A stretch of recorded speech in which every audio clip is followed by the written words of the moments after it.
날 멀지 않았다.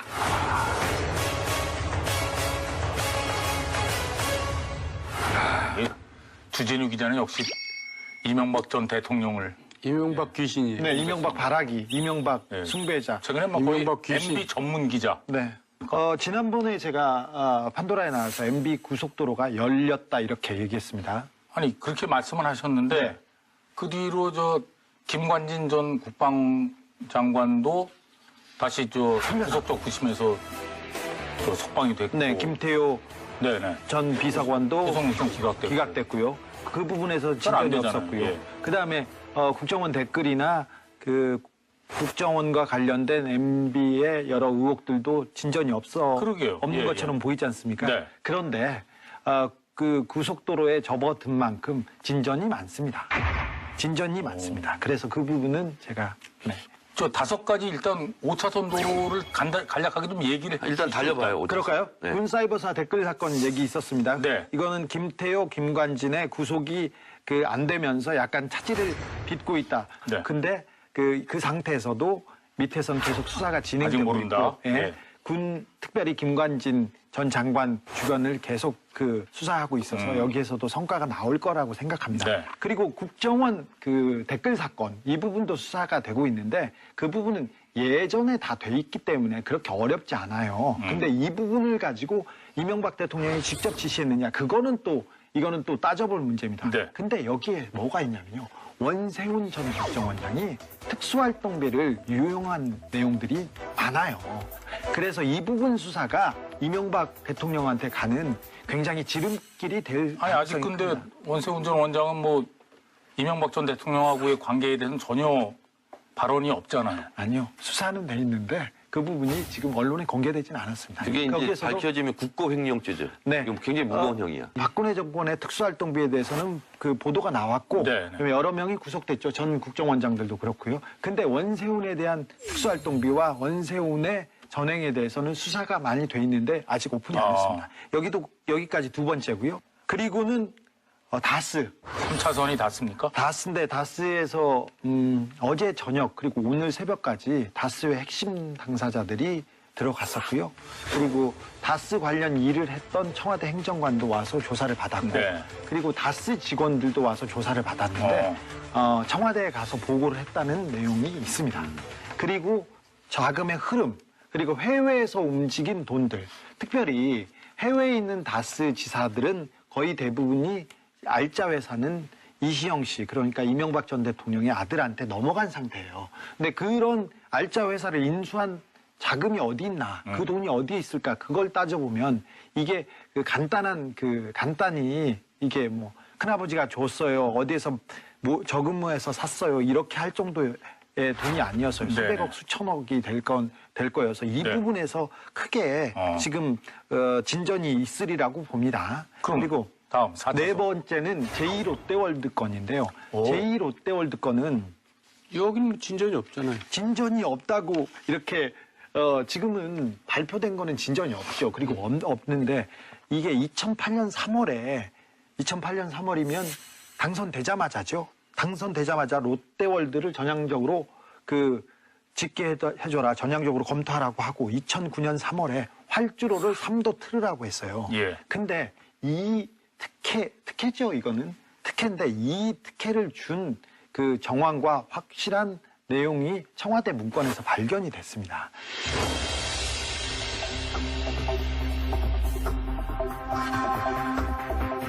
지금 4차선까지 했습니다. 5차선. 마지막 그리고 5차선은 5차선은 국세청입니다. 국세청에서는 얼마 전에 국세청에서 역외 탈세한 사람들 37명을 동시에 적발해서 세무조사를 시작했다고 하고 네. 역외 탈세는 반드시 처벌하겠다고 했습니다. 이게 포함돼 있어요. 그러면 37명에? 그러면서 1조가 넘는 돈을 이렇게 회수하면서 추징하고 그리고 정밀 세무조사에 들어갔는데 제가 취재한 바로는 이 37명 중에 이명박 대통령하고 관련된 계좌가 있다는 소리를 들었습니다. 취재하신 거죠. 네. 지난번에는 3차선이라고 하셨는데 네. 그새 차선이 2차선으로 2차선, 늘었네요. 2차선에 가변 차선까지 하나 있습니다. 하여간 이 5가지 의혹을 들으면서 주진우 기자가 무슨 검찰총장 같아요. 제가요. 네. 주진우 기자가 찍어가지고 뭐 자료 제시하면 뭐 조사가 이루어지고 뭐 다 그런 것 같은데 어제 대단합니다. 자, 주진우 기자가 5가지 의혹을 제기하셨잖아요. 그럼 한 가지씩 좀 자세하게 좀 살펴보도록 하죠. 일단 그 국군 사이버 사령부의 정치 개입 의혹 이것부터 얘기해 보죠. 네, 김관진 그 전 장관이 구속적 부심으로 무리하게 나왔지 않습니까? 그러면서 김관진 전 장관에 대한 수사가 더 그 강도 높게 진행되고 있어요. 그리고 김관진 전 장관이 해놓은 얘기가 이미 많아요. 군인 정신이라고 해야 될지는 모르겠는데 군인 정신을 발휘해서 얘기를 많이 하고 계세요. 네. 그래서 이명박 전 대통령은 굉장히 답답한 상황이에요, 지금. 이 문제에 대해. 제 해석은 좀 다른데요. 네. 그러니까 지금 일단 군 사이버 댓글 사건은 내가 봐도 좀 야해요. 야해. 이게 좀 이게 딱 떨어지지가 않고 아니, 뭐- 보고받고 지시했다는 게 다 있는데. 그래서 진술이. 이제 내가 생각해도 우리가 감이라는 게 있잖아요. 그동안 또 살아온 게 있으니까. 네. 그러면 이건 야가다. 역시 야가다 보니까 저 이제 자꾸 기각되고 뭐 경찰 기각되고 구속적 부심에서 나오고 그런단 말이에요. 그래서 주진우 기자가 지금 헛물 키고 있는 게 아닌가 제가 이제 그렇게 생각했는데 아닌 게 아니라 다스로 옮겨가더라고요. 지금 경찰 수사가. 김관진 그 전 장관이 구속적 부심으로 무리하게 나왔지 않습니까? 보통 이 형사법상 아무런 이유 없이 며칠 만에 구속적 부심이 이렇게 행해진 거는 굉장히 이례적인 일인데 이게 조금 무리수인데 구속적 부심이 그 청구됐을 때 김관진은 맞겠구나. 이걸 왜 했지? 보통 구속됐는데 구속적 부심이라는 게 있으니까 그걸로 빼주세요. 이렇게 얘기하지 않습니까? 네. 그럼 변호사들이 다 혼내요. 그냥 있으세요. 그냥 미움만 사요. 그런데 이번에는 청구가 되자마자 사설로 3군인, 진짜 북한이 두려워하는 군인, 그래서 김관진을 구속시키다니 그런 사설들이 계속 나오고 댓글이 계속 따라왔어요. 그리고 그 상황을 보고 이번에 김관진이 나올 수도 있겠구나 이렇게 얘기했는데 김관진은 또 어떤 부분에서 중요한 인물이냐면요. 이명박 박근혜 정권에서 다 장관을 지냈고요. 그리고 청와대에서 무기 거래와 관련된 핵심적인 일을 했습니다. 사드 도입에도 아무도 몰랐습니다. 국방부 장관도 몰랐는데 이 김관진 그 안보실장과 그리고 뭐 박근혜 대통령은 알았겠죠. 이분이 그 로키드 마틴의 그 비행기로 바꾸고 그다음에 우리 한국형 전투기 사업. 네, 전투기로 바꾸고 그다음에 사드 배치도 이분이 했습니다. 그래서 우리나라가 그 군 무기를 미국의 로키드 마틴으로 가는데 결정적인 기여를 했고 거기에 대한 많은 내용이 있기 때문에 이 부분에 대한 내용 때문에 그 김관진을 구출하지 않을까 그래서 그쪽으로 취재를 했는데 아니나 다를까 여러 움직임이 있습니다. 이 부분에 대해서는 검찰이 조금 더 수사를 진행해 줬으면 하는 게 저의 좀 바람이기도 합니다. 그건 저도 마찬가지예요. 네. 아니 그러니까 이 구출 작전을 도대체 뭐 어떤 세력이 지시했다는 겁니까? 뭐 누가 지시했다고 볼 수는 없지만 우리 사회를 움직이는 주도했던 그 메인스트림이라는 사람들이 군과 그다음에 뭐 그 재벌과 그리고 이명박 박근혜 대통령인데 이제 박근혜 대통령 주변은 거의 뭐 힘을 잃었으니 몇 안 되는 그런 군수 마피아들 이런 사람들 특별히 이분들은 미국과의 커넥션이 명확하게 있는 사람들인데 이런 그 메인스트림에서 김관진을 빼내지 않았을까 구출 작전이 실행되지 않았을까 저는 그렇게 보고 있습니다. 그렇게 보고 있는 거죠. 네. 구출 작전을 했다면 김관진을 구출하면 제일 이익을 보는 세력이 있을 거 아니에요. 그렇잖아요. 구속이 된 상태로 두면 제일 손해를 보고 제 머릿속에는 MB가 배후 세력이지 않을까 구출 작전에 저는 그렇게 MB가 무슨 힘이 있어요. 상상을 합니다. 근데 의원님 하나만 잘 아시잖아요. 이런 이 재판을 받아봤기 때문에 잘 알아요. 저희들은. 네, 법전 이 시스템 이 과정 잘 아는데 구속적 부심은 좀 뜬금없었죠. 놀라웠죠. 아니 물론이죠. 근데 나는 사법부 결정에 대해서 그냥 막무가내로 그렇게 권위를 인정하지 않으면 저도 그 부분은 나는 나라야 전체 질서가 무너진다 그런 뜻에서 얘기하는 거예요. 그 부분은 또 동감입니다. 네. 자, 국군 사이버 사령부 정치 개입 의혹 관련 수사는 이게 지금 정체되고 있는 거 아니에요? 네. 그럼에도 불구하고 주진우 기자는 김관진 전 장관을 주목하고 있다. 네. 그 이유가 뭡니까? 군의 정치 개입, 군의 대선 개입보다 더 심각한 범죄는 사실 없어요. 군이 정치에 나서면 이건 쿠데타의 일종입니다. 근데 엄중하게 처벌을 해야 되는데 이 부분은 MB와의 관련성, 지시 보고를 이거 입증해내는 데는 그 굉장히 어려울 수도 있어요. 그리고 군 사이버사 댓글은 수사를 철저히 해야 되고 국정원 댓글도 수사를 철저히 해야 되는데 네. 이걸로는 이명박 대통령을 구속시키는 데는 굉장히 쉽지 않은 내용입니다. 그렇죠? 그렇죠. 네. 네. 일단 지시 내용을 확증할 수 있는 증거가 나오지 않는 한, 예. 증언이 나온다고 해서 진술만 가지고는 어렵기 어려워요. 되는 거죠. 김관진 장관은 이미 진술을 한 상태예요. 그런데 이거는 국가의 기관망과 관련된 얘기입니다. 국방, 무기, 그리고 네. 미국과의 관계 이런 모든 것이 여기 함축돼 있기 때문에 어렵고 더디더라도 이 부분은 수사를 계속 아주 세밀하게 해서 조금이라도 성과를 갖는 것이 우리 진짜 안보, 진짜 이 나라를 지키는 안보에 대한 의미도 되새기는 일이라고 생각해서 이 부분 수사는 꼭 최종의 부대들이 들어가서 시간이 걸리더라도 계속해서 그 수사에 매진해 주셨으면 하는 게 바람입니다. 저희 갈 길이 멉니다. 2차선으로 바로 넘어갑니다. 그러니까 이명박 전 대통령의 구속 임박 가능성. 그 두 번째 이유로 원세훈 전 국정원장을 꼽으셨는데 결정적인 이유는 뭡니까? 원세훈 원장이 입이 쌉니다. 지금까지는 별 얘기 없으신 것 아니, 같은데. 얘기를 많이 하셨는데 이게 보도에 안 나와서 그렇지. 원세훈 국정원장이 말 많이 해요. 말 많이 하죠. 혼자서 그냥 막 떠들어요. 네. 아, 그래요? 저는 올해 같이 근무를 했죠. 그리고 뭐 배짱이나 그리고 정보에 대한 마인드 그리고 국가에 대한 철학 이런 거 별로 없으시죠? 그런 건 없고 참 누구 개인을 좀 폄하하는 것 같아서 미안한데. 아니, 저도 국회 정보위 간사할 때 원세훈 원장하고 파트너 했잖아요, 제가. 근데 이제 그 회의 말고 그냥 그 위원장실 소파 앉아서 얘기하다 보면요. 국정원장이 저런 얘기 해도 되나? 어느 정도 막 말을 해요. 그래서 내가 그 말하면 되냐고 이렇게 물어본 적도 있어요. 그래서 원세훈 전 원장이 특활비를 네.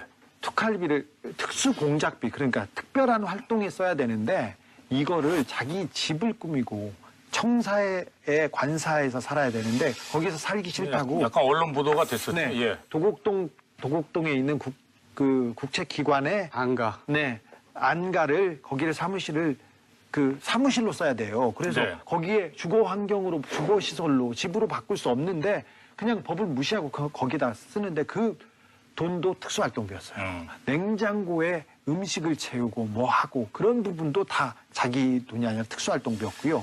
그 다음에 퇴임 이후에 스탠포드 대학에 가 계시려고 미국의 그 스탠포드 대학교에 연구소에 돈을 줘서 네. 자기 자리를 만들어 놓고 그리고 거기에서 이자 나오는 돈으로 자기가 생활하고 그리고 어떻게 살겠다고 돈을 거기다 이미 가져다 놓으셨어요.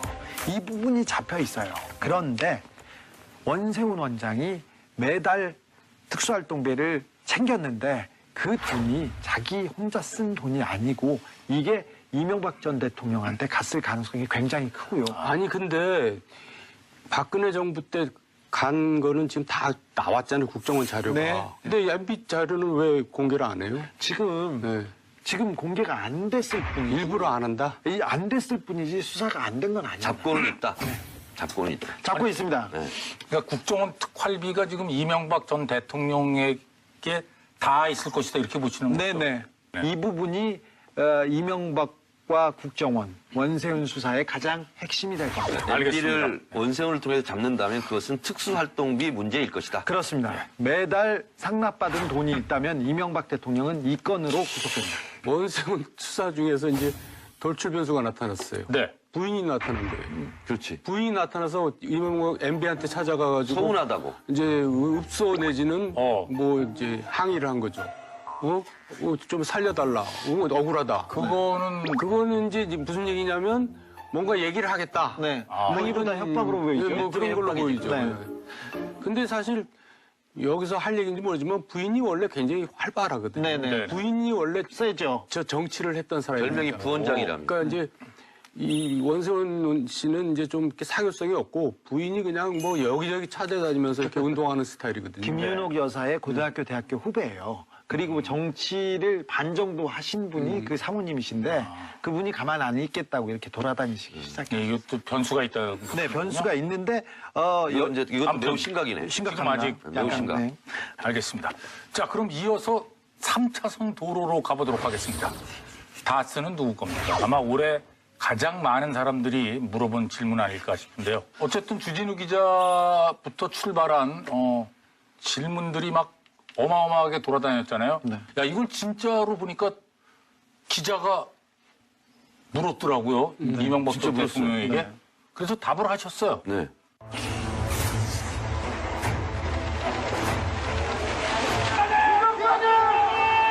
국민들이 다스는 누구 거냐 이렇게 묻고 있습니다. 이 부분에 한 말씀 부탁드립니다. 그런 나인된 물을 일은 아닌 것 같습니다. 나인된 물을 일은 아닌 것 같습니다. 예. 여 기자 아주 용감하게 물으셨네요. 네. 이제는 전 국민이 묻고 있어서요. 사실 그전에는 이명박 대통령한테 질문을 잘 못했죠, 기자들이. 근데 저 답이 주진우 기자가 원하는 답입니까? 아니, 원하는 답은 아니지만 이명박 대통령의 스타일을 봤을 때 저렇게 얘기할 줄 알았어요. 이명박 대통령이 어떤 질문에 대해서 네. 곤란한 질문에 대해서는 아이 그런 자리 아니지 에이 왜 그래 이러면서 넘어갑니다. 넘어가고 그리고 말을 이렇게 문답 이렇게 정확하게 해주시지 않는 스타일이어서 언젠가 기회가 오면 다스는 누구 겁니까? 기자들이 물을 거고 저렇게 넘어갈 거라고 생각했습니다. 네네. 다음번에는 이명박 대통령의 대답이 달라질 겁니다. 어떻게 달라져요? 다음번에는 뭐 이건 오해가 있다. 예, 잘못 안 내용이다. 이렇게 변명을 하실 거예요. 근데 일단은 첫 물음에 답하기 시작했다는 것이 큰 의미라고 저는 저게 생각합니다. 큰 의미다. 네. 어쨌든 이 질문은 몰라서 묻는 질문이 아니잖아요. 그렇죠.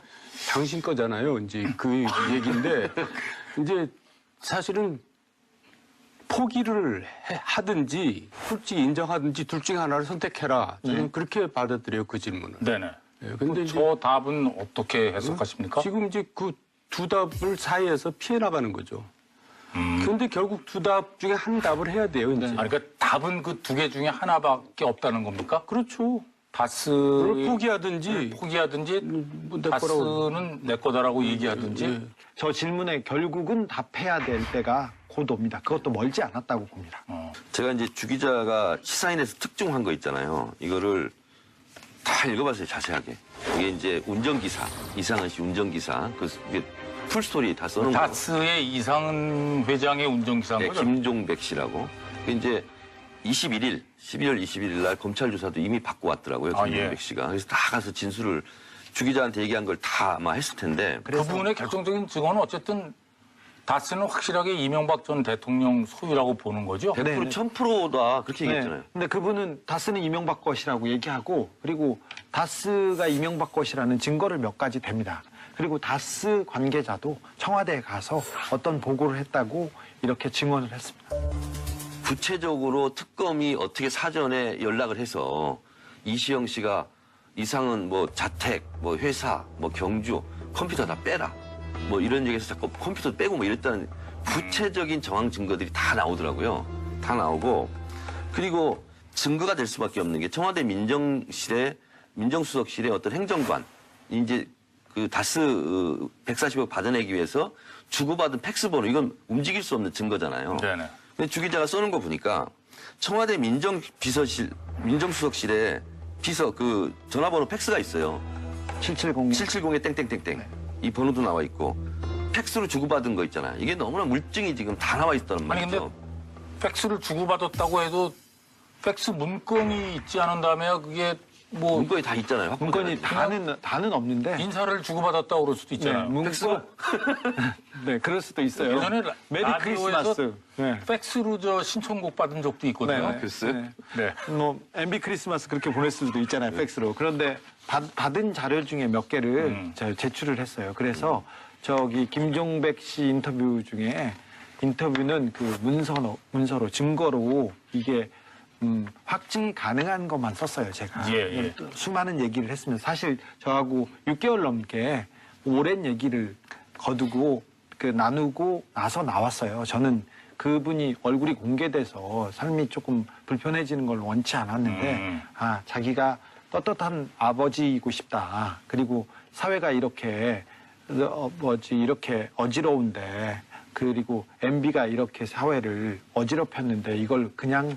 보고 넘어갈 수는 없다고 해서 정의로움으로 이렇게 나왔는데, 그래서 6개월 넘게 이렇게 얘기하고 나머지 검증해서 몇 개 부분만 가지고 얘기한 겁니다. 그리고 이제 제가 지난번에 한 얘기지만 MB께서도 아까 저렇게 얘기하시면 안 되는 게 이제 저한테도 여러 자리에서 있는 자리에서 얘기했을 거예요. 그 다스의 그 탄생 배경을 그렇게 얘기했거든요. 정세영 전 현대자동차 회장께서 권유를 해가지고 네. 하게 됐다. 그리고 그 현대건설에서 저 공장까지 다 지어줬다. 그렇게 얘기했거든요.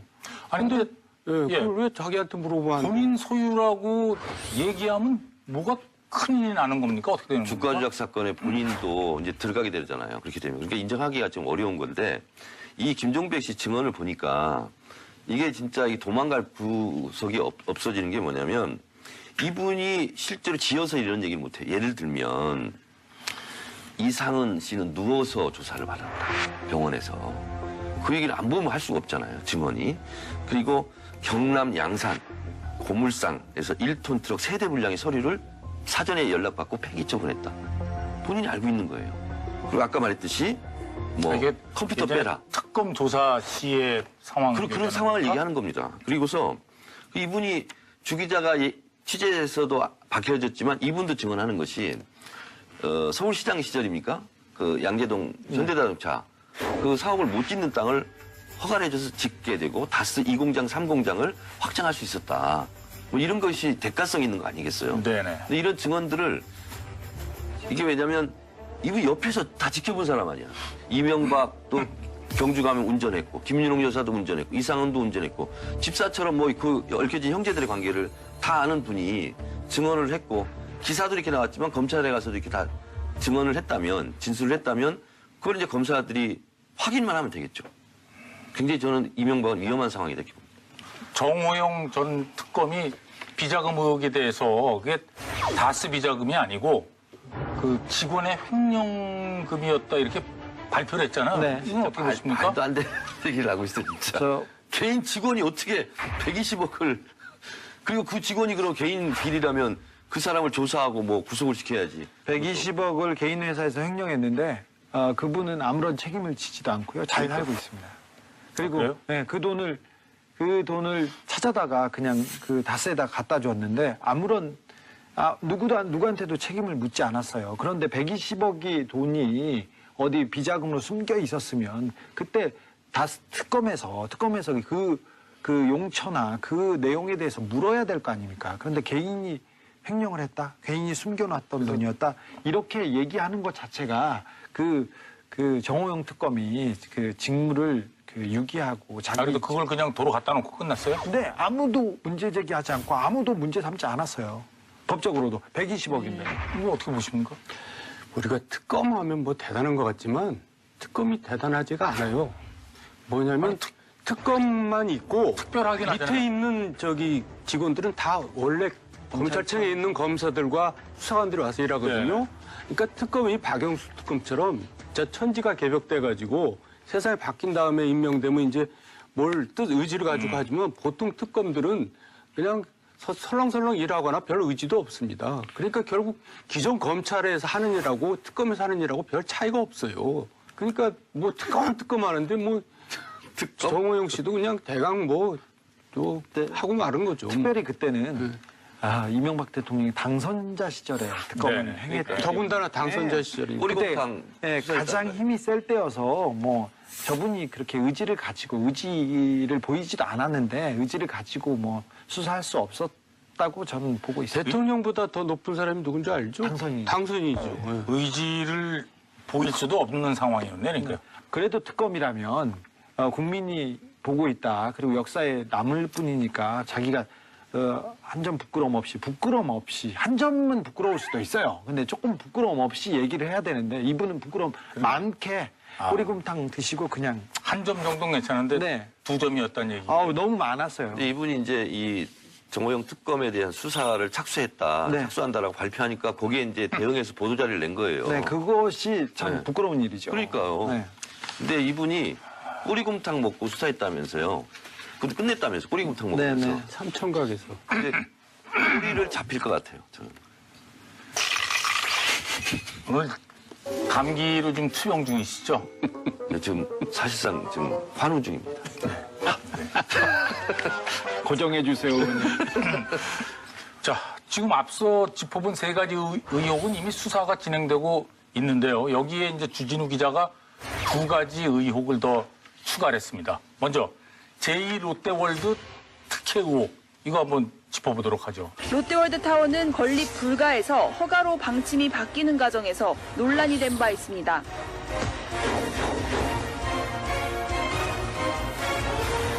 국가안보실에서 롯데월드타워 인허가와 관련된 문건도 발견한 것으로 확인됐습니다.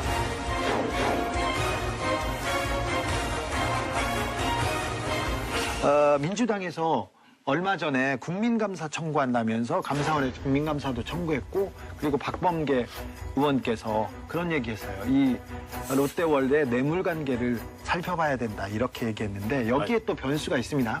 변수가 신동빈 롯데의 회장은 지금 2가지 재판을 받고 있는데 하나는 개인적인 경영비리로 재판을 받고 있고요. 하나는 뇌물공여.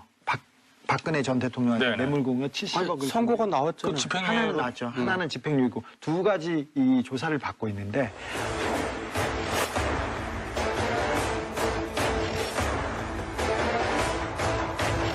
이 수사를 받고 있는 내용 전에 형제난이 있었잖아요. 롯데에서. 신동주, 신동빈. 네. 근데 그때 검찰에서 조사를 받다가 롯데의 이명박 전 대통령 주변의 뇌물 관계에 대해서 구체적인 진술이 나왔었어요.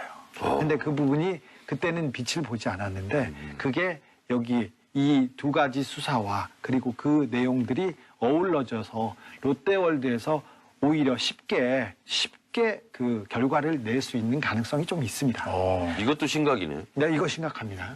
그러니까 저는 제 개인적으로는 사실 롯데월드가 저는 옛날부터 좀 마음에 많이 걸려요. 이게 제일 큰 왜냐하면 일이다. 사실 그렇게 십몇 년 동안 공군에서 반대한 십몇 년이 뭡니까? 그렇습니다. 몇십 년 동안 공군에서 반대하는 거였고 네. 몇 대 정권을 거치면서 안 된다고 안 된다고 한 거거든요. 거죠? 예. 그거를 이제 그냥 작정한 듯이 그냥 밀어붙여갖고 했는데 그 부분에 대해서는 이제 사실 뭐라고 얘기했냐면 투자 활성화, 뭐 일자리 창출, 뭐 이런 경제적인 측면에서 선의로 해야 된다고 것이죠. 얘기를 예. 했죠. 근데 실제로 이제 그렇게 할 수도 있잖아요. 네. 근데 결국 이제 대가가 있어야지 문제가 되는 거 아닙니까? 네. 그렇죠. 근데 이제 그 대가도 이제 뭔가 나온다 네, 이거예요. 그렇습니다. 취재한 거예요? 예. 아, 이거 상상한 게 아니고. 그렇죠. 내용. 아주 상상으로 보이신 거예요? 지금까지 제가 이 상상력으로 여기까지 버텼으면 괜찮게요. 네. 지금 4차선까지 했습니다. 5차선. 마지막 그리고 5차선은 5차선은 그 국세청입니다.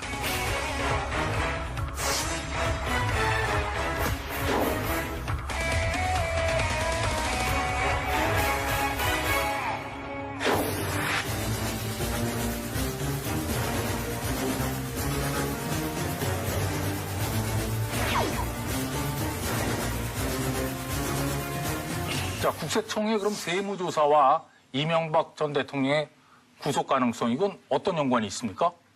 국세청에서는 얼마 전에 국세청에서 역외 탈세한 사람들 37명을 동시에 적발해서 세무조사를 시작했다고 하고 제가 취재한 바로는 이 37명 중에 이명박 대통령하고 관련된 계좌가 있다는 소리를 들었습니다. 제가 그래서 역외 탈세자 37명을 세무조사한다고 그래서 이건 제가 상상을 해봤어요. 지금 다스 같은 경우도 해외 법인이 있잖아요. 네. 네. 그리고 국내 법인이 있잖아요. 여기서 장난을 치려면 얼마든지 칠 수 있겠더라고요. 그래서 여기에 혹시 다스도 걸려들지 않을까. 다스가 걸려들까가 아니라 다스를 잡으려고 벌이고 있는 일인지도 모르는 거죠. 뭐 선배님 그렇게 얘기하실 것 같아가지고 그럼 과연 이것이 다스를 노리고 한 것일까? 그걸 내가 또 홈페이지 가서 조사해봤더니 그게 아니고 역의 탈세에 대해서 2012년은 8,258억을 추징했고 2013년 1조 789억 그래서 작년에는 1조 3,072억을 추징했어요. 아, 그러니까 매년 이렇게 매년 이렇게 하고 있어요. 그래서 천문학적인 이거는 액션. 의도를 가지고 하는 게 아니고 그래서 국세청에는 이런 팀들이 꾸려져 있더라고요. 그래서 이게 다스를 겨냥한 것은 건 아니라는 아니고 거죠? 이런 것에 이런 국세청이 어떻게 보면 법망에 걸려들지 않았을까 이런 생각을 하죠. 지금 국세청장께서 역외 탈세나 이게 해외 계좌에 대한 그 이해가 깊은 분이세요. 그래서 이 부분에 대해서 각별하게 신경 쓰고 있는 게 보입니다. 자, 그렇다면 두 전 의원께서는 주진우 기자가 지금 주장한 이명박 전 대통령의 구속 가능 혐의 5가지 그렇게 되리라고 보시는 겁니까? 예, 저는 어쨌든 적폐청산의 마지막 종착점이 이제 MB라고 보고 있고요. 네. 결국 이제 그 지점을 향해서 지금 이제 맹속도로 지금 급피치를 올리고 있는 것 같아요. 정청래 의원은 어떻게 보십니까? 검찰에서 이명박 전 대통령 관련한 의혹을 수사하는 것이 주먹으로 허공에 주먹질하는 것은 아닐 거다. 그래서 이 5가지 중에 뭐부터 걸려들지는 모르겠지만 네네. 저는 검찰 포트라인에 서서 수사를 받으면서 빠져나가기는 좀 어렵지 않겠느냐. 주진우 기자가 올해의 인물로 지금 이명박 전 대통령을 네, 선정하신 거 아니에요? 네, 10년째 이명박 대통령이 뽑고 혹시 뭐 이분에게 바라는 점 같은 거 있으십니까? 대통령이었고 이 땅의 지도자였습니다. 일단 그 나라를 이렇게 망쳐놓고 역사로 뒷걸음질 치게 만들었던 점에 대해서 일단 국민들한테 겸허히 사과하고 그리고 이제 자신의 죄를 조금 그 고백하는 그런 고백의 힘을 좀 믿어보고 싶어요. 그래서 이제는 우리가 앞으로 나아가는 그런 새 시대를 열었으면 합니다. 이게 그 진정한 지도자, 진정한 정치인의 그 마지막 미덕이 될 수 있다고 생각합니다. 그래서 일단 반성하고 사과하는 것이 첫 번째 그 이명박 대통령이 해주셨으면 하는 저의 생각입니다. 네. 뭐 이건 뭐 주진우 기자의 개인적인 바람이라고 밝혀드리면서 자, 이 주진우 기자의 판도라에 대해서 짧게 평하고 넘어가도록 하겠습니다. 진짜 제가 오늘 어제 막년에 그걸 읽지 못하고 오늘 아침에 지각을 하게 됐습니다. 전화로 지금 길에 꽉 막혀서 이준석 예. 위원장은 길에서 뉴스닥 특이하게 마무리. 코너 끝나고 저랑 얘기 좀 잠깐 하셔야겠어요. 예, 알겠습니다. 자, 올해 마지막 방송. 사실은 두 분에게 준비한 질문이 제가 하나 있었어요. 올 한 해를 마무리하는 여러 가지 그 뭐 사자성어, 교수들이 뽑은 사자성어도 나오고 여러 가지 신문들이 뽑은 것들도 나오는데 소장님, 올 한 해를 정리하는 한마디 생각하신 거 있으세요? 저는 설거지로 정했습니다. 설거지? 무슨 설거지요? 지금 문재인 대통령 체제가 출범한 지 6개월이 조금 넘었잖아요. 예. 근데 6개월 동안 한 거는 지난 정권들에 대한 설거지가 주였다. 물론 한 손으로 설거지를 하면서 한 손으로는 또 요리도 하고 있어요. 그 설거지와 요리를 동시에 하는 건 없거든요. 근데 지금 이 정부는 설거지와 요리를 동시에 해야 되는 그런 운명에 처해 있다. 그런 의미에서 올 한 해를 정리하는 한 단어 설거지 쉽게 확 와닿네요. 이준석 위원장. 예, 저는 뭐 사실 허성무 소장님의 여당 관점에서 그걸 보시니까 이제 설거지를 표현하셨겠지만은 저는 좀 야당 관점을 보다 보니까 보수 폭망이라고 그냥 하고 싶습니다. 보수 폭망. 이게 젊은 사람들이 쓰는 폭망이라는 용어인데 완전히 망했다. 폭망했다 이렇게 돼 있는 건데 사실 작년 이제 10월쯤부터 최순실 사태 때문에 이어져 내려온 위기가 올해 들어가지고 뭐 최순실 사태 여파도 있겠지만은 뭐 보수 야당 간의 갈등도 있겠고 물론 또 제가 봤을 때는 보수 야당이라는 게 과거에 IMF 시절에도 생각해보면은 보수 여당이 물론 IMF 이후에도 이렇게까지 신뢰를 못 받을 적은 없거든요. 그런데 지금은 그보다 더 심한 이제 위기에 빠져 있는 상황 속에서 제 생각에 앞으로 뭐 우리가 개헌 그러는데 보수 세력도 앞으로 한 30년 동안 뭘 기반으로 해서 정치를 할 건지에 대해서 좀 고민하는 시기가 있을 것 같습니다. 보수 폭망 설거지. 여러분은 어떤 단어로 정리하고 싶으세요? 올 한 해를 좀 보내주시고 받으면서 오늘 뉴스닥 정리 시작을 해보죠. 상한가부터 가보겠습니다. 성모 소장님, 상한가 누구 고르셨어요? 저는 안철수 대표를 골랐는데요. 안철수 대표, 이준석 위원장님 상한가요? 저도 평소엔 잘 안 올라오는데 홍준표 대표입니다. 오늘 잠깐 이거 하한가 아니고 상한가에 안철수, 홍준표. 사실은 뉴스닥 연말 시상식 하면요, 홍준표 대표하고 안철수 대표가 최다 하한가 부문 대상감 아니에요? 두 분 다.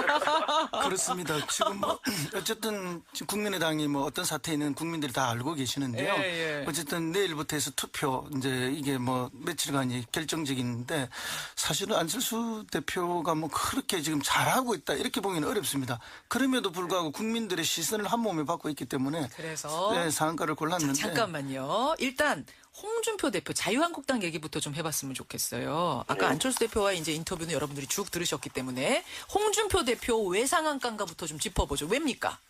우선 뭐 지난주에 나오지 않았습니까? 이제 대법원에서 최종 무죄가 확정되면서 지금까지 홍준표 대표가 말을 막 하고 이래도 막 보면 한쪽에 발에 모래주머니 차고 달리는 느낌이었다면은 이제 모래주머니 떼고 이제 달리는 느낌으로 이제 더 센 말들 할 것 같습니다. 아니 더 센 말을 한다는 게 무슨 말이에요?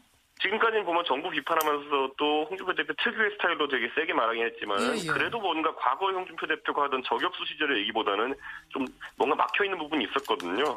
왜냐하면 뭐 그런 대법원 판결에 대한 부담이나 이런 것 때문에 이게 이 정도가 막힌 거였어요?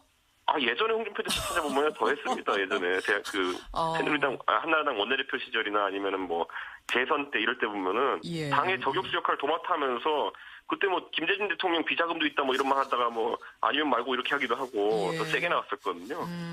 더 강하게 드라이브를 걸 것이다. 그래서 이번에도 보면 뭐 제천 화재 현장에 대한 평가도 그렇고 보면 갈수록 이제 홍준표 대표의 뭐 지금은 그런 시기입니다. 자신감이 붙어가지고 이제 더 센 말들이 나올 가능성이 더 있어 보입니다. 자신감이 붙었다. 그나저나 그 전에 말입니다. 허성무 소장님. 오늘 자유한국당이 좀 주목할 만한 이슈가 뭐냐면 징계위가 열려요. 여기에 회부된 사람은 여러분 잘 아시죠? 류여해 최고위원. 그리고 류여해 최고위원의 대변인 같은 역할을 해왔던 정준길 전 대변인. 두 사람이 오늘 회부가 됩니다. 근데 실은 여러분 크리스마스 사이에도 그 평화의 성탄절에도 류여해 홍준표 류여해 두 사람의 장외신경전은 계속됐어요. 먼저 홍준표 대표가 아직도 틈만 있으면 그 틈을 비집고 당에다가 연탄을 피우면서 해악을 끼치는 사람이 있다. 이렇게 SNS에 올렸습니다. 연탄가스 정치인이 있다. 연탄가스 정치인이 있다. 이러자 류여해 최고위원도 지지 않고 주모가 주막에다가 연탄을 피우고 탈출을 해버리면 거기서 낮술 드시던 그는 어떻게 되겠는가 이렇게 올렸어요. 주모가 이제 홍 대표가 지난주에 류 최고위원 가리켜서 한 말이잖아요. 그렇죠. 이렇게 설전이 이어지고 있는 상황. 뭐 이런 상황이니까 이제 홍 대표 입장에서는 최고위원회에서 유해 대표를 제거해야만 최고위원회를 잘 끌고 갈 수가 있겠죠. 그럼 결국 징계에서 할 수 있는 것은 이제 제명 처분을 해야만 최고위원 자격을 박탈할 텐데. 징계위에서 할 수 있는 단계가 4단계 정도 있잖아요. 경고부터 시작해서. 근데 제명이 돼야지만 최고위원에서 탈락입니까? 아예? 자격 박탈이죠. 그런 정도 할 만큼 유해 의원이 이제 해당 행위를 했는가 이걸 봐야 되는데 해당 행위라기보다는 홍준표 대표하고 뭐 맞서 싸운 정도밖에 없어요. 그럼 이제 홍준표 대표나 지금 징계위가 만약에 제명 처분까지 강하게 간다면은 이것은 이제 짐이 곧 당이다 이렇게 되는 거죠. 그래서 거의 독재 정당으로 가는데 강력한 지도 체제를 갖추겠다 하는 거죠. 그래서 이 징계에서 어떤 결론을 내리느냐가 지금 자유한국당의 당의 성격과 미래에 나아갈 방향을 보여준다 이렇게 봅니다. 오늘 굉장히 상징적인 거다. 그렇습니다. 아마 이준석 위원장이 이 자유한국당 쪽 소식에는 더 정통하실 텐데 어떻게 지금 관측들이 나오고 있어요? 물론 지금 이제 홍 대표가 윤리위에서 이걸 처리하겠다는 의지가 강하지만은 지금 제가 봤을 때는 유여해 최고위원이 홍준표 대표를 역시 본인도 이제 품위 유지 못했다는 이유로 홍준표 대표를 걸겠다라고 이야기하고 있거든요, 윤리위에. 그런데 우리가 잘 알지만은 윤리위에서 원래 제명할 때 현역 의원이면은 뭐 3분의 2 이상의 의결이 필요하고 이런 절차가 있지 않습니까? 그런데 홍준표 대표도 현역 의원이 아니고요. 유효의 최고위원도 현역 의원이 아닙니다. 그러네요. 그러다 보니까 두 분 다 진짜 막말 징계를 만약 받는다고 한다면 두 분 다 잘릴 수 있는 건 윤리위에서. 어허. 그렇기 때문에 저는 뭐 그런 부분이 있어가지고 과연 서로 제소했을 때 어떻게 될 것인가도 약간 궁금해지긴 하고요. 왜냐면 아까 말했듯이 품위 유지가 지금 유일한 문제인데 그 부분에 있어서는 제가 봤을 때 뭐 유효의 최고도 최근에 실수를 뭐 포항 지진이나 이런 것 때문에 하긴 했지만은 홍준표 대표도 과거에 후보되기 전에도 좀 한 실수도 있거든요. 그렇죠. 이런 것들 품위 유지가 윤리위에서 가면. 어떻게 판단할지. 왜냐면 윤리위라는 건 상당히 뭐 사법부가 공정성이 결여되면은 그때부터 사법부가 아닌 것처럼 윤리위도 마찬가지거든요. 당에서 이게 세력 간의 싸움의 도구로 사용되면 안 되는 것이고 최종 중재자가 돼야 되는 것인데 저는 그래서 전격적으로 윤리위에서 둘 다 가벼운 경고만 하고 끝날 수도 있다 이런 생각이 들기도 합니다. 뭐 제가 기억하고 있던 시절에 정상적인 새누리당 윤리위라면 그 정도 판단할 겁니다. 정상적이라면 합리적이라면 경고 이상 주긴 좀 어렵다 이 상황에서. 그렇죠. 상황 자체는 예. 그렇지. 원래 윤리위가 뭐 더 강하게 징계를 잘 못해요. 그런데 이제 지금 이게 홍준표 윤리 아닙니까? 홍준표 윤리위고 윤리 홍준표 자체가. 대표의 자신감이 지금 충만해 있는 시기란 말입니다. 그렇습니다. 그렇기 때문에 이제 어떤 결과를 만들어낼지 한번 지켜봐야 되는데요. 그 결과가 이제 뭐 앞으로 홍준표 대표의 당 운영 방법이라든지 장악에 대한 걸 다 말해줄 텐데 지금 홍준표 대표가 계속 이야기하고 있는 것은 보면은 뭐 내년 공천도 거의 다 전략 공천 하겠다는 거예요. 경선 필요 없다. 경선 그런 거 해봐야 본선 경쟁력만 해친다. 지금 이런 태도거든요.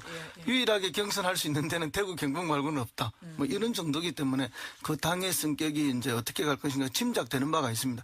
그러면 결국 윤리위에서의 징계 수위가 어떻게 될 것인가 상식을 좀 뒤엎는 수준이 나오지 않을까 저는 뭐 그렇게 예측을 합니다. 제명까지도 상식을 뒤엎으면서 갈 수도 있다. 그런데 이제 유효의 최고위원이랑 행동을 같이 하고 있는 정준길 전 대변인 이분이 검사 출신이거든요. 맞아요. 이 금태섭 의원님이랑 동기일 거예요. 맞아요. 예.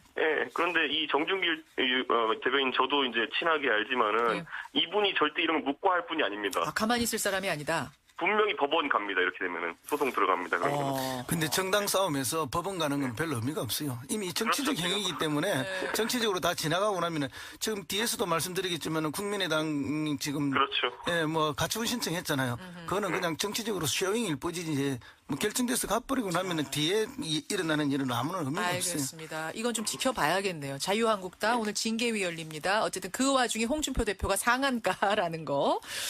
허 소장님은 안철수 대표를 상한가로 이제 골라오셨는데, 아까 전에 이제 얘기하시던 것들, 지금 밀고 나가고 있단 말입니다, 안철수 대표가. 그렇죠. 밀고 나가고 있어. 올해 안에 어쨌든 투표를 마무리 짓겠다. 전당원의 뜻을 묻겠다. 상한가 그렇습니다. 맞아요? 그렇습니다. 이게 우리 뭐 여러 가지 속담이 있는데요. 뭐 죽을 때 죽더라도 뭐 산수갑산을 가더라도 할 건 하자 이런 이야기가 있지 않습니까? 그리고 뭐 남자가 칼을 뺐으면 썩은 호박이라도 하나 잘라야지 이런 이야기가 있는데 지금 이 합당으로 가기 위해서 이제 안철수 대표가 어떤 결심을 한 거고 칼을 뽑은 거기 때문에 갈 수밖에 없는 상황이다.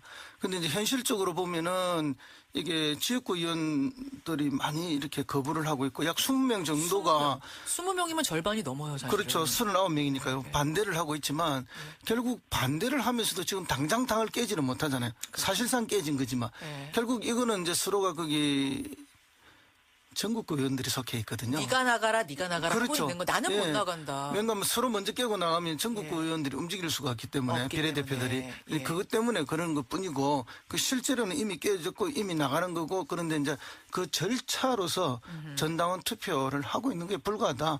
그러니까 안철수 대표는 이제 강력하게 드라이브를 걸고 가는 거고 이제 지도자로서 그 길이 옳든 그러든 자기 고집대로 가는 것은 뭐 이제는 돌이킬 수 없는 일이거든요. 전당원 투표에서 그럼 찬성표가 더 많이 나올 거라고 아까 안철수 대표는 그랬어요. 난 진짜 모르겠다라고 했지만 사실은 속으로 표 계산은 했을 거라고 보세요. 찬성표 많이 나오는 쪽으로. 당연히 그렇게 계산했을 거라고 보고요. 근데 그러니까 어떤 노선을 정해놓고 갈 때 반대하는 사람들이 이기기가 참 쉽지가 않습니다. 물론 이제 굉장히 지역구 의원들이 많고 조직화가 돼 있기 때문에 반대가 아주 강력하고 저항적이지만 그러나 이런 호남의 중진들이 실제로 안철수 의원에 대해서 비판을 하고 있지만 이거 막지 못하고 있잖아요. 제가 볼 때는 오히려 속수무책인 경향이 많이 있습니다. 속수무책이다. 오히려 안철수 의원은 이제 호남에서 그동안 자기가 지지도 받고 또 뭐 약간의 그것도 받고 여러 가지가 있었는데 호남에서의 더 이상의 확장성은 자기가 이제 없다고 보는 거죠. 적어도 본인은. 예, 그렇습니다. 그래서 이제 그 호남은 자기에게는 레드오션이고 자기의 블루오션은 다른 지역에 있다라고 보기 때문에 새로운 블루오션을 찾아서 가겠다는 분명한 노선을 정했어요. 결국 경상도 쪽을 뚫어야 내 블루오션이 열린다라고 판단한 거 아니냐. 수도권이죠. 예, 두 개인데. 아까 제가 그 질문도 근데 드렸어요. 아니 안철수 대표의 어떤 대통령으로서의 꿈 생각하고 계시는 건 아니냐라는 의혹도 있다. 근데 거기에 대해서 당연한 꿈을 가지고 있는 건데 뭐 본인은 말씀 안 하시겠죠. 저는 좀 전에 인터뷰는 못 들었는데 결국은 이제 새로운 영역 확장 그리고 지금 이윤을 남길 수 있는 시장이 어딘가. 이분은 원래 경제인 출신이잖아요. 그렇죠. 그럼 이윤이 남는 새로운 시장을 찾아가는 건 너무나 당연하다 그러고. 블루오션. 근데 저는 이제 지금 보면 안철수 대표가 이제 소위 말하는 3단계 통합론 때문에 고생하고 있거든요. 그러니까 박지원 대표나 뭐 이런 쪽에서 항상 얘기하는 게 뭐냐면은 결국엔 3당 합당하려는 거 아니냐. 결국엔 보수당으로 넘어가기 위해 가지고 지렛대로 합당을 생각하는 거 아니냐라고 이야기하는 경우가 많은데 뭐 물론 그럴 수 있다 봅니다. 방금 전에 얘기했던 것처럼 대선 전략으로 그럴 수 있다 보지만은 자유한국당을 무너뜨리는 것과 자유한국당을 아예 들어가는 건 차원이 다른 얘기거든요. 그렇죠. 근데 아직까지 안철수 대표나 측근들의 워딩을 살펴보면은 자유한국당에 들어가는 개념보다는 자유한국당을 무너뜨리겠다는 개념이 더 강한 것 같아요. 그쪽에서는 나올 사람들이 있을 거다 그런 얘기 했었어요. 그렇죠. 측근들이. 그런 취지의 이야기를 하니까요. 그래서 저는 그 부분에 있어서는 안철수 대표가 아직까지 뭐 본인의 지금까지 했던 말 다 뒤집고 자유한국당이랑 합당하겠다 이런 느낌까지는 아닌 것 같습니다. 그러니까. 그 통합에 만약 찬성표가 많이 나와서 진짜 통합 수순으로 가게 되면은 20명의 반대파 의원들이 취할 수 있는 선택지는 뭐예요? 거의 아무 선택지도 없을 것이고 일부 이제 민주당에서 뭐 받아줄 사람들 지금 2-3명이라 얘기 나옵니다. 보면 민주당 쪽에서 구체적으로 2-3명 정도에게는 민주당 입당을 제의했다는 얘기를 제가 어제 들었어요. 그렇기 때문에 그분들 제외하고는 아마 뭐 행동이 제한되지 않을까. 뭐 나가봤자 어차피 제가 말했듯이 개인적인 아까 능력 있는 2-3분 빼고는 나머지 분들은 어차피 내년 2년 뒤 총선에서 이제 뭐 새로 이제 물갈이 될 수도 있는 부분이기 때문에 민주당에서 크게 달가워하지 않는다 이런 얘기. 아니 민주당에서 2-3명 국민의당 의원한테 들어오시라고 제안했다는 걸 들으셨다고요? 예, 제가 누구한테 들었어요? 국민의당 굉장히 핵심 관계자한테 들었습니다. 2-3명이 그런 제안을 받았다. 그래서 흔들리고 있다. 예. 그분 이제 통합 반대파에 있는 분들 중에 2-3명. 그렇죠. 그런데 사실 통합 반대파 입장에서 참 난감한 것이 지금 지방선거, 물론 국회의원을 놓고 보면은 그런 반대파라는 게 존재하지만은 지방선거에 출마하시는 분들, 예를 들어 구의원, 시의원 하시는 분들 레벨로 내려가면은 거기는 그런 반대파가 존재하지 않습니다, 거의. 왜냐하면 지금 당면에 있는 지방선거를 앞두고 지금 국민의당이 이 상태로 가가지고는 당선 안정권에 들어가기 어려운 분들이 많기 때문에 뭐라도 계기를 만들어야 된다는 인식이 팽배해 있기 때문에 그래서 안철수 대표가 전당원 투표라는 승부를 던지는 것이 거기 가면은 거의 80-90% 압도적으로 찬성 나올 겁니다. 알겠습니다. 자, 일단 여기까지 하고 하한가로 좀 넘어가 보겠습니다. 허성무 소장님, 하한가 누구 골라오셨어요? 예, 임종석 청와대 비서실장을 골랐습니다. 임종석 비서실장. 얼마 전에 상한가 고르시더니 왜 바로 하한가를 주세요? 2주 전에 상한가를 골랐는데요. 뭐 임종석 비서실장의 정치적 비중 그것 때문에 이번에 UAE 방문이 가지고 오는 파장이 굉장히 컸죠. 자, 그런 이유로 이준석 위원장 하한가 누구 주십니까? 저는 국민의당 사태 연장선에서 손학규 전 대표 골랐습니다. 국민의당 얘기 마무리 지으려고 했는데 또 손학규 상임 고문을 하한가의 턱. 아니 지난주 귀국했는데 왜 하한가입니까? 바로? 지난주 귀국하신 것부터가 하한가입니다. 제가 봤을 때는. 무슨 말씀이세요? 왜냐하면 지금 결국에는 통합 중재파 아니면 이런 뭐 통합파와 이제 반통합파의 중재로 이제 손학규 고문의 역할이 이제 계속 부각되고 있는데 사실 손학규 고문이 이 문제를 해결하기에는 너무 이제 지나갔습니다. 열차가 지금.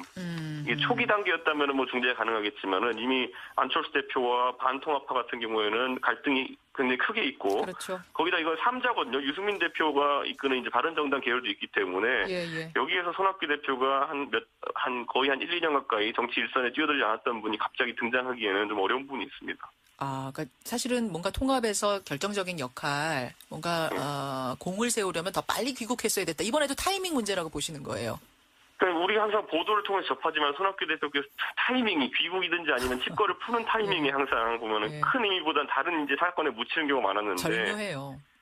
그게 제가 봤을 때는 좀 징크스라기보다는 이게 루틴화된 게 아닌가. 너무 늦게 항상 이렇게 나타나신 게 아닌가 생각이 듭니다. 소장님 어떻게 생각하세요? 이번엔 타이밍 문제도 아니고요. 결국은 이제 손학규 대표는 세력이 없는 정치인이 되어버렸습니다. 세력이 없는 정치는 어떤 힘을 발휘하기가 어렵거든요. 결국은 손학규 대표님이 이 타이밍에 있으면 할 수 있는 역할이 별로 없습니다. 근데 이제 통합이 되고 나면 안철수 대표는 혹시 통합이 된다고 하면 나는 대표직 안 맡겠다라고 이미 선언을 했거든요. 그 대안으로 손학규 고문이 통합 당대표가 될 수도 있다라는 얘기 나오는데.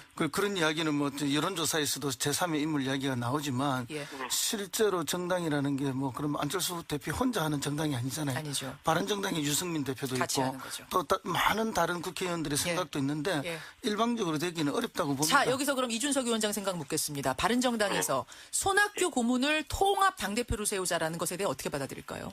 저는 거기에 대해서 뭐 반대인 게 손학규 대표가 원래 그런 역할 많이 하신 건 맞는데 예, 예. 그 경우는 보통 정당이 약간 당나라 군대 같이 됐을 때 그때 이제 정당에서 자발적으로 모셔오는 경우가 많았거든요. 그런데 지금은 오히려 양당의 리더십이라는 게 뭐 국민의당은 안철수 당이라는 게 거의 확고하고 예. 그리고 뭐 바른정당 같은 경우 유승민 당이라는 게 확고해진 상태 속에서 예, 예.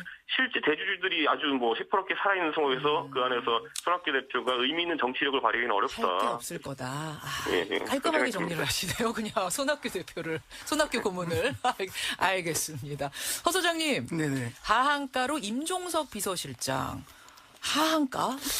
예, 지금 이제 임종석 비서실장이 중동을 다녀온 지가 보름이 지나가고 예, 있지 예. 않습니까? 맨 처음 갔을 때는 뭐 북한 비밀 접촉설, 그 다음에 뭐 전 정권 사정에 대한 무마설, 온갖 이야기들이 다 별설이 다 나와요. 그러면 지금은 최근에는 무슨 이야기까지 나오는가 하면은 뭐 아랍에미레이트 왕세제 조카의 연애설까지 나오고 한국의 어떤 연예인하고 열애설까지 등장할 그까지 정도로. 뭐 관련돼 있다는 이야기가 나오고 예. 최근에 또 카타르하고의 불화설 뭐 온갖 이야기들이 다 나오고 거기에는 이제 프레임이 하나 씌워져 있죠. 뭔가 이 정부가 외교를 잘못해서 또는 전 정부의 어떤 보복을 하려고 해서 큰 국가적 위기가 있다. 예. 특히 이제 원전과 관련해서 큰 국가에 뭐 피해를 끼치고 있다. 하는 이런 뭐 심지어는 그래서 김성태 의원은 어제 그 이야기까지 원전 게이트란 말까지 했습니다. 그런 얘기까지 했어요. 그리고 오늘은 뭘 하겠다고 이야기하는가 하면은 청와대 분수광장에 가서 이제 뭐 항의를 하겠다. 예, 예. 이렇게까지 나오고 있는데 예. 지금 임종석 비서실장은 휴가를 가버리고 돌아왔어도 지금 더 이상 언급할 수 없다. 해서 말문을 닫아버렸어요. 맞습니다. 사라져버렸다는 거죠. 예. 그런데 이렇게 계속 있으면 지금 야당이 제기하는 프레임이 마치 맞는 것처럼 프레임이 말릴 거다. 예, 국민들은 이제 그런 오해를 하게 되겠죠. 이 시간이 지속되면은 그래서 빠른 어떤 대응이 필요하다. 물론 외교라는 게 비밀이 필요하죠. 국가의 이익을 위해서. 예, 예. 그러나 지나친 비밀주의로 가다 보면은 오히려 이 정부가 이제 많은 오해를 살 수 있다. 이제는 임종석 비서실장이 전면에 나서서 나설 때다. 대응을 해야 할 때다. 그래서 지금 더 이상 자꾸 빠지면은 곤란하다. 예, 그래서 이번에 지난번에 휴가 가고 빠진 거에 대해서 저는 뭐 한가를 줄 수밖에 없다.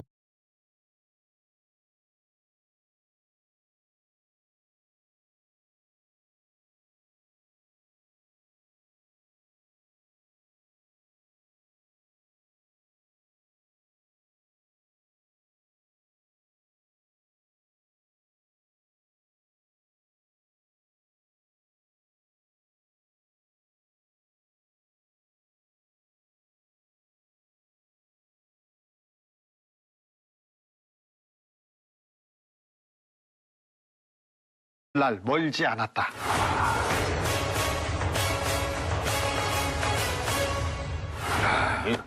주진우 기자는 역시 이명박 전 대통령을 이명박 귀신이에요. 네, 이명박 바라기, 이명박 예. 숭배자. 최근에 막 거의 이명박 귀신. MB 전문 기자. 네. 지난번에 제가 판도라에 나와서 MB 고속도로가 열렸다 이렇게 얘기했습니다. 아니 그렇게 말씀을 하셨는데 네. 그 뒤로 저 김관진 전 국방장관도 다시 저 구속적 부심에서 저 석방이 됐고. 네, 김태효 네네. 전 비서관도 구속 영장 기각됐고요. 그 부분에서 잘안 진전이 되잖아요. 없었고요. 예. 그다음에 국정원 댓글이나 그 국정원과 관련된 MB의 여러 의혹들도 진전이 그러게요. 없는 예, 것처럼 예. 보이지 않습니까? 네. 그런데 그 고속도로에 접어든 만큼 진전이 많습니다. 진전이 많습니다. 그래서 그 부분은 제가 저 5가지 일단 5차선 도로를 간략하게 좀 얘기를 일단 달려봐요. 그럴까요? 네. 군사이버사 댓글 사건 얘기 있었습니다. 네. 이거는 김태효, 김관진의 구속이 안 되면서 약간 차질을 빚고 있다. 네. 근데 그 상태에서도 밑에서는 계속 수사가 아직 진행되고 모른다. 있고, 예. 네. 특별히 김관진 전 장관 주변을 계속 수사하고 있어서 여기에서도 성과가 나올 거라고 생각합니다. 네. 그리고 국정원 댓글 사건 이 부분도 수사가 되고 있는데 그 부분은 예전에 다 돼 있기 때문에 그렇게 어렵지 않아요. 근데 이 부분을 가지고 이명박 대통령이 직접 지시했느냐 이거는 또 따져볼 문제입니다. 네. 근데 여기에 뭐가 있냐면요. 원세훈 전 국정원장이 특수활동비를 유용한 내용들이 많아요. 그래서 이 부분 수사가 이명박 대통령한테 가는 굉장히 지름길이 될 아니 아직 가능성이 근데 큽니다. 원세훈 전 원장은 뭐 이명박 전 대통령하고의 관계에 대해서는 전혀 발언이 없잖아요. 아니요. 수사는 돼 있는데 그 부분이 지금 언론에 공개되지는 않았습니다. 그게 이제 거기에서도 밝혀지면 국고횡령죄죠. 네. 이건 굉장히 무거운 형이야. 박근혜 정권의 특수활동비에 대해서는 그 보도가 나왔고 네, 네. 여러 명이 구속됐죠. 전 국정원장들도 그렇고요. 근데 원세훈에 대한 특수활동비와 원세훈의 전횡에 대해서는 수사가 많이 돼 있는데 아직 오픈이 안 했습니다. 여기까지 두 번째고요. 그리고는 다스. 3차선이 닿습니까? 다스인데 다스에서 어제 저녁 그리고 오늘 새벽까지 다스의 핵심 당사자들이 들어갔었고요. 그리고 다스 관련 일을 했던 청와대 행정관도 와서 조사를 받았고 네. 그리고 다스 직원들도 와서 조사를 받았는데 청와대에 가서 보고를 했다는 내용이 있습니다.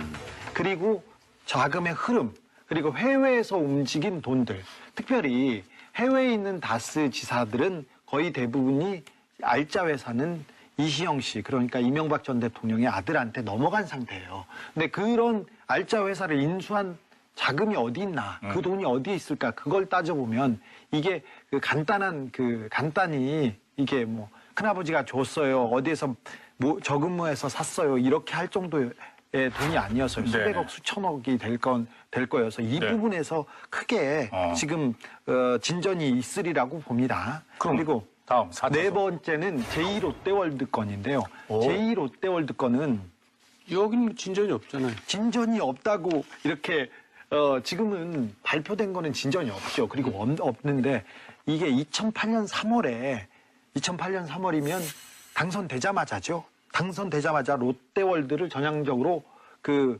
짓게 해줘라, 전향적으로 검토하라고 하고 2009년 3월에 활주로를 3도 틀으라고 했어요. 예. 근데 이 특혜죠, 이거는. 특혜인데 이 특혜를 준 그 정황과 확실한 내용이 청와대 문건에서 발견이 됐습니다.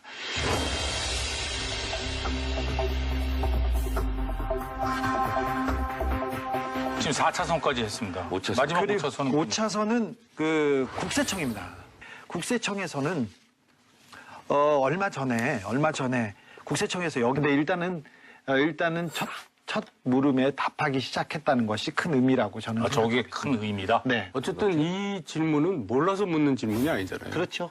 당신 거잖아요. 이제 그 얘기인데 이제 사실은 포기를 하든지 솔직히 인정하든지 둘 중에 하나를 선택해라. 저는 그렇게 받아들여요, 그 질문을. 네네. 네, 근데 저 답은 어떻게 해석하십니까? 지금 이제 그 두 답을 사이에서 피해 나가는 거죠.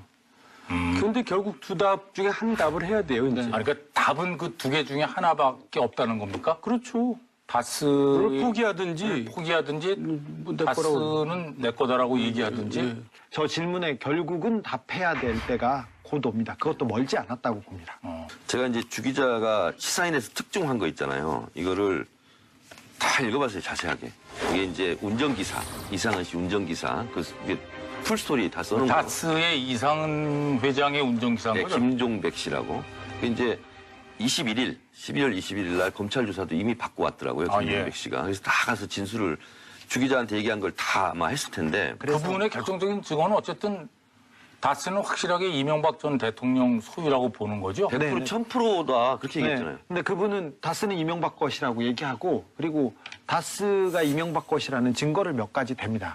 그리고 다스 관계자도 청와대에 가서 어떤 보고를 했다고 이렇게 증언을 했습니다.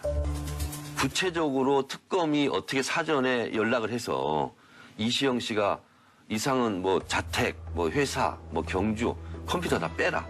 뭐 이런 얘기에서 자꾸 컴퓨터 빼고 뭐 이랬다는 구체적인 정황 증거들이 다 나오더라고요.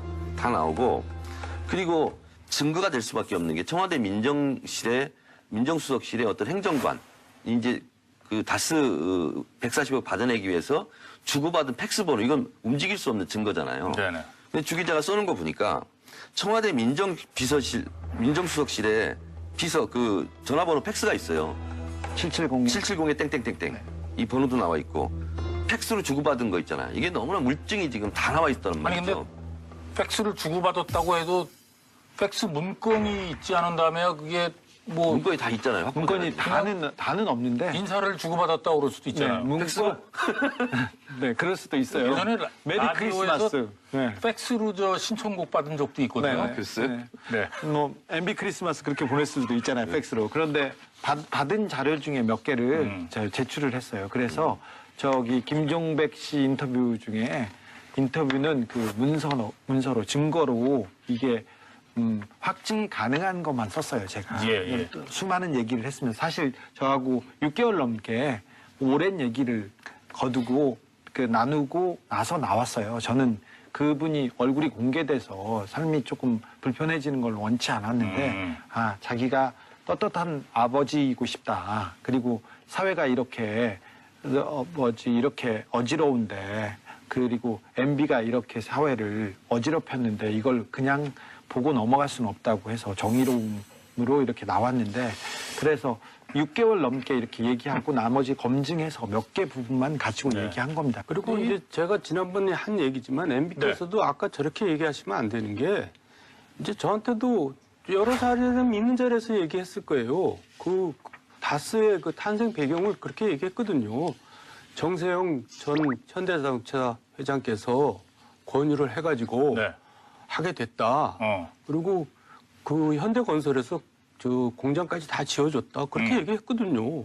아니 근데 그걸 왜 자기한테 물어보면 본인 소유라고 얘기하면 뭐가 큰일이 나는 겁니까? 어떻게 되는 겁니까? 주가 조작 사건에 본인도 이제 들어가게 되잖아요. 그렇게 되면. 그러니까 인정하기가 좀 어려운 건데 이 김종백 씨 증언을 보니까 이게 진짜 도망갈 구석이 없어지는 게 뭐냐면 이분이 실제로 지어서 이런 얘기를 못해요. 예를 들면 탈세한 사람들 37명을 동시에 적발해서 세무조사를 시작했다고 하고 역외 탈세는 반드시 처벌하겠다고 했습니다. 그러면서 있어요. 그러면 37명에?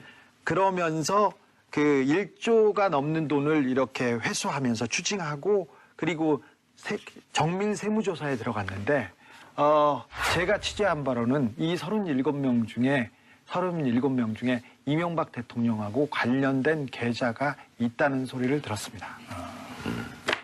취재하신 거죠? 네. 지난번에는 3차선이라고 하셨는데 그새 차선이 2차선으로 늘었네요? 2차선에 가변 차선까지 하나 있습니다. 하여간 이 5가지 의혹을 들으면서 주진우 기자가 무슨 검찰총장 같아요. 제가 주진우 기자가 찍어가지고 뭐 자료 제시하면 뭐 조사가 이루어지고 뭐 다 그런 것 같은데 어제 대단합니다.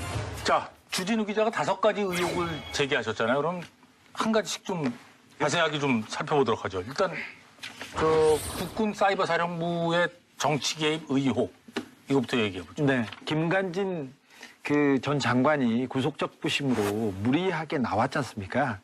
그러면서 김관진 전 장관에 대한 수사가 더 강도 높게 진행되고 있어요. 그리고 김관진 전 장관이 해놓은 얘기가 이미 많아요. 군인 정신이라고 해야 될지는 모르겠는데 군인 정신을 발휘해서 얘기를 많이 하고 계세요. 네. 그래서 이명박 전 대통령은 굉장히 답답한 상황이에요, 지금. 이 문제에 대해. 제 해석은 좀 다른데요. 네. 그러니까 지금 일단 군 사이버 댓글 사건은 내가 봐도 좀 야해요. 야해. 이게 좀 딱 떨어지지가 않고. 보고받고 지시했다는 게 다 있는데. 그래서 이제 내가 생각해도 우리가 감이라는 게 있잖아요. 그동안 또 살아온 게 있으니까. 그러면 이건 야가다. 역시 야가다 보니까 이제 자꾸 기각되고 뭐 경찰 기각되고 구속적 부심에서 나오고 그런단 말이에요. 그래서 주진우 기자가 지금 헛물 키고 있는 게 아닌가 제가 이제 그렇게 생각했는데 아닌 게 아니라 다스로 옮겨가더라고요. 지금 경찰 수사가. 김관진 전 장관이 구속적 부심으로 무리하게 나왔지 않습니까? 보통 이 형사법상 아무런 이유 없이 며칠 만에 구속적 부심이 이렇게 행해진 거는 굉장히 이례적인 일인데 이게 조금 무리수인데 구속적 부심이 청구됐을 때 김관진은 맞겠구나 이걸 왜 했지 보통 구속됐는데 구속적 부심이라는 게 있으니까 그걸로 빼주세요 이렇게 얘기하지 않습니까? 그럼 변호사들이 다 혼내요. 그냥 있으세요. 그냥 미움만 사요. 그런데 이번에는 청구가 되자마자 사설로 3군인 진짜 북한이 두려워하는 군인 그래서 김관진을 구속시키다니 그런 사설들이 계속 나오고 댓글이 계속 따라왔어요.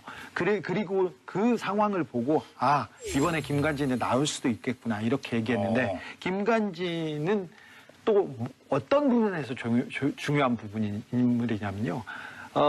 이명박 박근혜 정권에서 다 장관을 지냈고요. 그리고 청와대에서 무기 거래와 관련된 핵심적인 일을 했습니다. 사드 도입에도 아무도 몰랐습니다. 국방부 장관도 몰랐는데 이 김관진 그 안보실장과 그리고 뭐 박근혜 대통령은 알았겠죠. 이분이 그 로키드 마틴의 그 비행기로 바꾸고 그다음에 우리 한국형 전투기 사업. 네. 전투기로 바꾸고 그다음에 사드 배치도 이분이 했습니다. 그래서 우리나라가 그 군 무기를 미국의 로키드 마틴으로 가는데 결정적인 기여를 했고 거기에 대한 많은 내용이 있기 때문에 이 부분에 대한 내용 때문에 그 김관진을 구출하지 않을까 그래서 그쪽으로 취재를 했는데 아니나 다를까 여러 움직임이 있습니다. 이 부분에 대해서는 검찰이 조금 더 수사를 진행해 줬으면 하는 게 저의 좀 바람이기도 합니다. 그건 저도 마찬가지예요. 네. 아니 그러니까 이 구출 작전을 도대체 뭐 어떤 세력이 지시했다는 겁니까? 뭐 누가 지시했다고 볼 수는 없지만 우리 사회를 움직이는 주도했던 그 메인스트림이라는 사람들이 군과 그다음에 뭐 그 재벌과 그리고 이명박 박근혜 대통령인데 이제 박근혜 대통령 주변은 거의 뭐 힘을 잃었으니 몇 안 되는 그런 군수 마피아들 이런 사람들 특별히 이분들은 미국과의 커넥션이 명확하게 있는 사람들인데 이런 그 메인스트림에서 김관진을 빼내지 않았을까 구출 작전이 실행되지 않았을까 저는 그렇게 보고 있습니다. 그렇게 보고 있는 거죠. 네. 구출 작전을 했다면 김관진을 구출하면 제일 이익을 보는 세력이 있을 거 아니에요. 그렇잖아요. 구속이 된 상태로 두면 제일 손해를 보고 제 머릿속에는 MB가 배후 세력이지 않을까 구출 작전에 저는 그렇게 MB가 무슨 힘이 있어요. 상상을 합니다. 근데 의원님 하나만 잘 아시잖아요. 이런 이 재판을 받아봤기 때문에 잘 알아요. 저희들은. 네, 법전 이 시스템 이 과정 잘 아는데 구속 쪽 보시면 좀 뜬금없었죠. 놀라웠죠. 아니 물론이죠. 근데 나는 사법부 결정에 대해서 그냥 막무가내로 그렇게 권위를 인정하지 않으면 저도 그 부분은 나는 나라야 전체 질서가 무너진다 그런 뜻에서 얘기하는 거예요. 그 부분은 또 동감입니다. 네. 자, 국군 사이버 사령부 정치 개입 의혹 관련 수사는 이게 지금 정체되고 있는 거 아니에요? 네. 그럼에도 불구하고 주진우 기자는 김관진 전 장관을 주목하고 있다. 네. 그 이유가 뭡니까? 군의 정치 개입, 군의 대선 개입보다 더 심각한 범죄는 사실 없어요. 군이 정치에 나서면 이건 쿠데타의 일종입니다. 근데 엄중하게 처벌을 해야 되는데 이 부분은 MB와의 관련성, 지시 보고를 이걸 입증해내는 데는 그 굉장히 어려울 수도 있어요. 그리고 군 사이버사 댓글은 수사를 철저히 해야 되고 국정원 댓글도 수사를 철저히 해야 되는데 이걸로는 이명박 대통령을 구속시키는 데는 굉장히 쉽지 않은 내용입니다. 그렇죠? 네. 일단 지시 내용을 확증할 수 있는 증거가 나오지 않는 한. 예. 증언이 나온다고 해서 진술만 가지고는 어렵거든요. 김관진 장관은 이미 진술은 한 상태예요. 그런데 이거는 국가의 기관망과 관련된 얘기입니다. 국방, 무기, 그리고 미국과의 관계 이런 모든 것이 여기 함축돼 있기 때문에 어렵고 더디더라도 이 부분은 수사를 계속 세밀하게 해서 조금이라도 성과를 갖는 것이 우리 진짜 안보, 진짜 이 나라를 지키는 안보에 대한 의미도 되새기는 일이라고 생각해서 이 부분 수사는 꼭 최종의 부대들이 들어가서 시간이 걸리더라도 계속해서 그 수사에 매진해 주셨으면 하는 게 바람입니다. 저희 갈 길이 멉니다. 2차선으로 바로 넘어갑니다. 그러니까 이명박 전 대통령의 구속 임박 가능성. 그 두 번째 이유로 원세훈 전 국정원장을 꼽으셨는데 결정적인 이유는 뭡니까? 원세훈 원장이 입이 쌉니다. 지금까지는 별 얘기 없으신 것 같은데. 아니, 얘기를 많이 하셨는데 이게 보도에 안 나와서 그렇지. 원세훈 국정원장이 말 많이 해요. 말 많이 하죠. 혼자서 그냥 막 떠들어요. 네. 아 그래요? 저는 그래 같이 근무를 했죠. 그리고 뭐 배짱이나 그리고 정보에 대한 마인드 그리고 국가에 대한 철학 이런 거 별로 없으시죠? 그런 건 없고 참 누구 개인을 참 폄하하는 것 같아서 미안한데. 아니, 저도 국회 정보위 간사할 때 원세훈 원장하고 파트너 했잖아요, 제가. 근데 이제 그 회의 말고 그냥 그 위원장실 소파 앉아서 얘기하다 보면요. 국정원장이 저런 얘기 해도 되나? 어느 정도 막 말을 해요. 그래서 내가 그 말하면 되냐고 이렇게 물어본 적도 있어요. 그래서 원세훈 전 원장이 특활비를 특수공작비, 그러니까 특별한 활동에 써야 되는데 이거를 자기 집을 꾸미고 청사의 관사에서 살아야 되는데 거기서 살기 싫다고. 약간 언론 보도가 됐었죠. 네. 예. 도곡동에 있는 국채기관의 안가. 네. 안가를 거기를 사무실로 써야 돼요. 그래서 네. 거기에 주거 환경으로 주거 시설로 집으로 바꿀 수 없는데 그냥 법을 무시하고 거기다 쓰는데 그 돈도 특수활동비였어요. 냉장고에 음식을 채우고 뭐 하고 그런 부분도 다 자기 돈이 아니라 특수활동비였고요. 그 다음에 퇴임 이후에 스탠포드 대학에 가 계시려고 미국의 그 스탠포드 대학교에 연구소에 돈을 줘서 자기 자리를 만들어 놓고 그리고 거기에서 이자 나오는 돈으로 자기가 생활하고 그리고 어떻게 살겠다고 돈을 거기다 이미 가져다 놓으셨어요. 이 부분이 잡혀 있어요. 그런데 원세훈 원장이 매달 특수활동비를 챙겼는데 그 돈이 자기 혼자 쓴 돈이 아니고 이게 이명박 전 대통령한테 갔을 가능성이 굉장히 크고요. 아니 근데 박근혜 정부 때 간 거는 지금 다 나왔잖아요. 국정원 자료가. 네. 근데 MB 자료는 왜 공개를 안 해요? 지금 공개가 안 됐을 뿐이지. 일부러 안 한다? 안 됐을 뿐이지 수사가 안 된 건 아니에요. 잡고는 있다. 잡고는 있다. 잡고 있습니다. 네. 그러니까 국정원 특활비가 지금 이명박 전 대통령에게 다 있을 것이다 이렇게 보시는 거죠? 네네. 이 부분이 이명박과 국정원, 원세훈 수사의 가장 핵심이 될 겁니다. MB를 원세훈을 통해서 잡는다면 그것은 특수활동비 문제일 것이다. 그렇습니다. 매달 상납받은 돈이 있다면 이명박 대통령은 이 건으로 구속됩니다. 원세훈 수사 중에서 이제 돌출 변수가 나타났어요. 네. 부인이 나타난 거예요. 그렇지. 부인이 나타나서 이명박 MB한테 찾아가가지고 서운하다고. 이제 읍소 내지는 뭐 이제 항의를 한 거죠. 좀 살려달라. 억울하다. 그거는 이제 무슨 얘기냐면 뭔가 얘기를 하겠다. 네. 뭐 이보다 협박으로 보이죠. 뭐 그런 걸로 보이죠. 네. 근데 사실 여기서 할 얘기인지 모르지만 부인이 원래 굉장히 활발하거든요. 네네. 부인이 원래 세죠. 저 정치를 했던 사람이에요. 별명이 부원장이랍니다. 그러니까 이제 이 원세훈 씨는 이제 좀 이렇게 사교성이 없고 부인이 그냥 뭐 여기저기 찾아다니면서 이렇게 운동하는 스타일이거든요. 김윤옥 여사의 고등학교, 대학교 후배예요. 그리고 정치를 반 정도 하신 분이 그 사모님이신데 그분이 가만 안 있겠다고 이렇게 돌아다니시기 시작해요. 네, 이것도 변수가 있다. 네, 변수가 있는데 이것도 매우 심각이네. 지금 아직 매우 심각. 네. 알겠습니다. 자, 그럼 이어서 3차선 도로로 가보도록 하겠습니다. 다스는 누구 겁니까? 아마 올해 가장 많은 사람들이 물어본 질문 아닐까 싶은데요. 어쨌든 주진우 기자부터 출발한 질문들이 막 어마어마하게 돌아다녔잖아요. 네. 야, 이걸 진짜로 보니까 기자가 물었더라고요. 이명박 전 대통령에게. 네. 그래서 답을 하셨어요. 네.